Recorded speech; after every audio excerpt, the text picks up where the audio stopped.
Hello everyone, this short video is going to show you how to install your printers.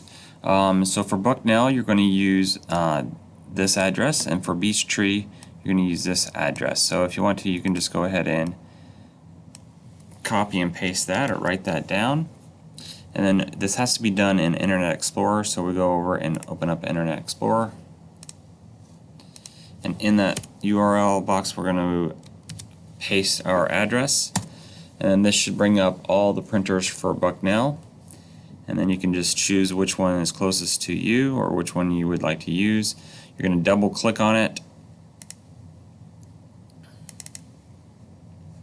and it's going to download the driver, and that's it. You're all ready to go. Alright, if it's Beechtree, you're just going to do the same thing except for use the Beechtree address.